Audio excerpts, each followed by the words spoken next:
Hi friends, வர கொத்தமல்லி துவையல் இது வந்து திருநெல்வேலி, அதுக்கப்புறம் நாகர்கோவில், கன்னியாகுமரி அந்த சைட்லலாம் ரொம்ப ரொம்ப ஃபேமஸாக ஸ்பெஷலாக உள்ள துவையல் வந்து இது வந்து சுட சுட சாதத்துக்கு, இட்லிக்கு, தோசைக்கு, வெரைட்டி ரைஸ் எல்லாத்துக்குமே வச்சு சாப்பிட்டோம்னா அவ்வளோ ஒரு ருசியாக இருக்கும், அவ்வளோ ஒரு டேஸ்ட்டாக இருக்கும்.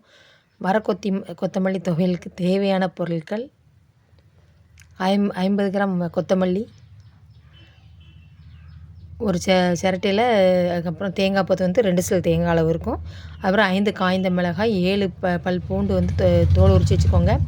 ஒரு கொத்து கருவேப்பிலை, அதுக்கப்புறம் தேவையான அளவு கல் உப்பு, ஒரு சின்ன எலுமிச்சை சைஸ் புளி வந்து அதையுமே வச்சுக்கோங்க. வாணலில் வந்து எண்ணெய் சேர்த்துக்கோங்க. எண்ணெய் சேர்த்துட்டு எண்ணெய் சூடானதுக்கப்புறம் அந்த வர கொத்தமல்லி வந்து சேர்த்துக்கோங்க. உங்கள்கிட்ட நல்லெண்ணெய் இருந்தால் சேர்த்துக்கோங்க. என்கிட்ட வந்து நார்மல் எண்ணெய் தாங்க இருக்குது. அதுவுமே அவ்வளோ ஒரு டேஸ்ட்டாக இருக்கும், அவ்வளோ ஒரு சூப்பராக இருக்கும். அடுப்பை வந்து சிம்மில் வச்சுக்கோங்க. கொத்தமல்லி வறுக்கும்போதுமே, எல்லா பொருளும் வறுக்கும்போதுமே அடுப்பை வந்து சிம்மில் வச்சுக்கோங்க, எல்லாம் வந்து கரிகிறோம். நல்லா அந்த கொத்தமல்லி வறுக்கும்போது நல்லா ஒரு மணம் வரும். அது வர்ற அளவுக்கு நல்லா வறுத்துக்கோங்க. அந்த கலரும் மாறணும். அது சாதாரண அந்த சட்டியில் வந்து வறுக்கக்கூடாது. எண்ணெய் ஊற்றி இந்த வர கொத்தமல்லி துவையலுக்கு வந்து நல்லா வறுக்கணும்.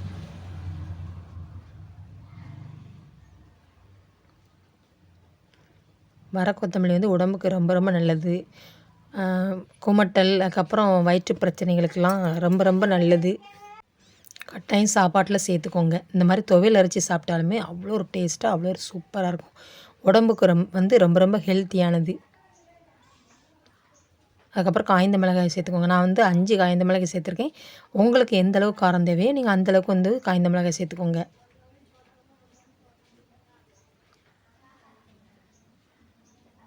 நல்லா வறுத்துக்கோங்க.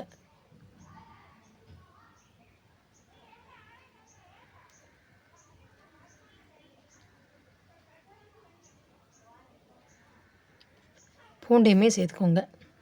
சில வந்து பூண்டு வந்து பச்சையாக அப்படியே சேர்ப்பாங்க. இந்த மாதிரி வறுத்து சேர்க்கும்போது ஒரு 10 நாள்கிட்ட நம்ம வந்து இந்த வர கொத்தமல்லி துவையல் வந்து நம்ம வச்சு சாப்பிட்டுக்கலாம், கெட்டு போகாது.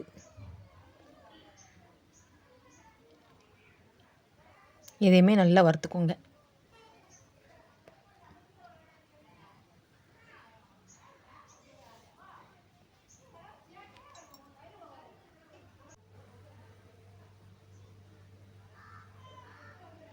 எனக்கு வந்து திருநெல்வேலி தாங்க. நான் வந்து குழம்பு வைக்க பைசா இல்லைன்னு வச்சுக்கோங்களேன். அப்போ அந்த டைமில் இந்த 10, 20 ரூபா தான் செலவாகும் இதுக்கு. ஒரு சின்ன எலுமிச்சை சைஸ் புளியை வந்து சேர்த்துக்கோங்க. 20 ரூபா தான் ஆகும். அப்போ அந்த டைமில் ஃபுல்லாகவே எங்கள் திருநெல்வேலிலேருந்து ரொம்ப ஃபேமஸாக உள்ளது இந்த வர கொத்தமல்லி துவையல் வந்து.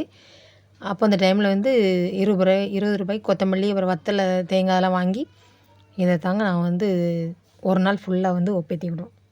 குழம்புக்கு பைசா இல்லைனா இந்த துவையல் அரைச்சி சாப்பாடில் சேர்த்து சாப்பிடும்போது அவ்வளோ ஒரு சூப்பராக இருக்கும். பழைய சாதத்துக்கு அதை விட சூப்பராக இருக்கும். ஒரு கொத்து கருவேப்பிலை சேர்த்துக்கோங்க. சேர்த்துட்டு அதையுமே நல்லா இந்த மாதிரி வறுத்துக்கோங்க எண்ணெயில்.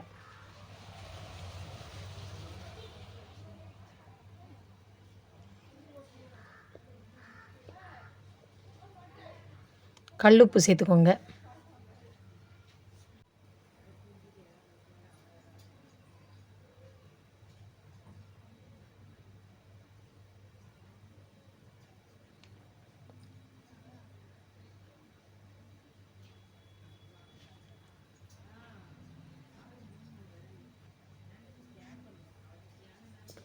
தேங்காய் பூ சேர்த்துக்கோங்க. தேங்காய் பூவில் ஏற்கனவே தண்ணி இருக்கும். அந்த தண்ணி நல்லா வத்துற அளவுக்கு நல்லா அந்த பூ வந்து நல்லா அந்த அதில் நல்லா கிண்டி விட்டுக்கோங்க.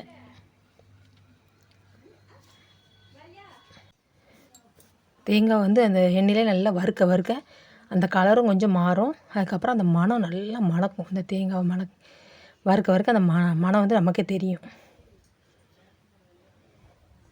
அந்தளவுக்கு நல்லா வறுத்துக்கணும். அப்போ தான் வர கொத்தமல்லி துவையல் வந்து அவ்வளோ ஒரு டேஸ்ட்டாக இருக்கும்.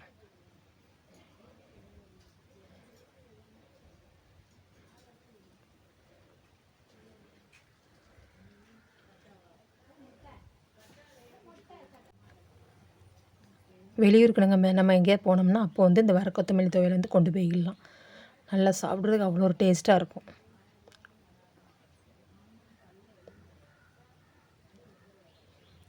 இந்த அளவுக்கு எல்லாத்தையுமே நல்லா வறுத்துக்கோங்க. வறுத்துட்டு அடுப்பை ஆஃப் பண்ணிக்கோங்க. ஒரு பிளேட்டில் வந்து தட்டி வச்சுக்கோங்க. நல்லா ஆறணும். ஆறுனா தான் நல்லா டேஸ்ட்டாக இருக்கும். அந்த சூட்டோடு அரைச்சோம்னா அந்த டேஸ்ட் வந்து அந்த அளவுக்கு இருக்காது. ஆனால் நல்லா ஆறுனதுக்கப்புறம் தான் நல்லா மிக்ஸி ஜாரில் வந்து அரைச்சிக்கணும்.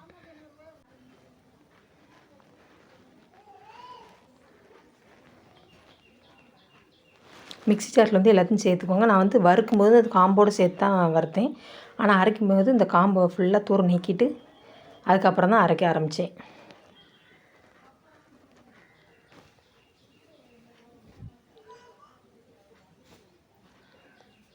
இந்த மாதிரி 1, 2மா அரைச்சிட்டு அதுக்கப்புறம் கொஞ்சம் தண்ணி சேர்த்துக்கோங்க. ஏன்னா மொத்தமாக தண்ணி சேர்த்தோம்னா ஒரு மாதிரி குழு குழுன்னு ஆயிரும். அதனால் அரைக்க எந்த அளவுக்கு தண்ணி தேவையோ அந்த அளவுக்கு தண்ணி சேர்த்து அப்படியே அரைச்சிக்கோங்க. இந்த மாதிரி அரைச்சிக்கோங்க. பார்க்கறதுக்கு எவ்வளோ ஒரு சூப்பராக இருக்குது பாருங்கள்.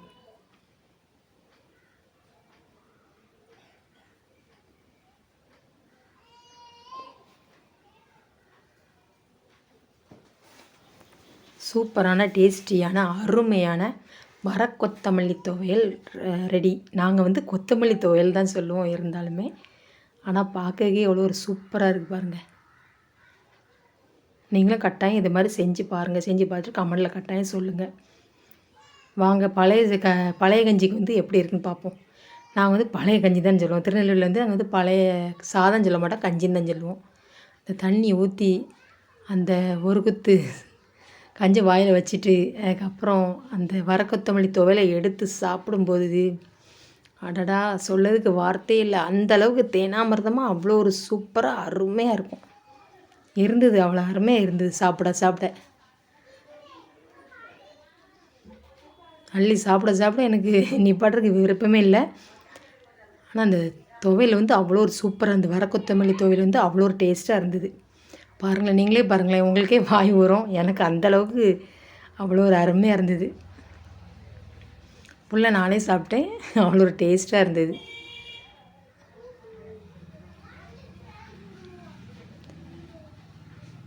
அவ்வளோ ஒரு சூப்பராக இருக்குது, அருமையாக இருக்குது. சொல்லதுக்கு வார்த்தையில் அந்தளவுக்கு அப்படியே சொல்லிக்கிட்டே போகலாம். அதனால் நீங்களும் கட்டாயம் ட்ரை பண்ணுங்கள். என்னோடய வீடியோ பிடிச்சிருந்தா லைக் பண்ணுங்கள், ஷேர் பண்ணுங்கள், கமெண்ட் பண்ணுங்கள். செல்வி விஸ்வா சேனலை சப்ஸ்கிரைப் பண்ணுங்கள். வீடியோ ஸ்கிப் பண்ணாமல் பாருங்கள். ஹைப் வந்து கட்டாயம் கொடுங்க. தேங்க்யூ. பாய்.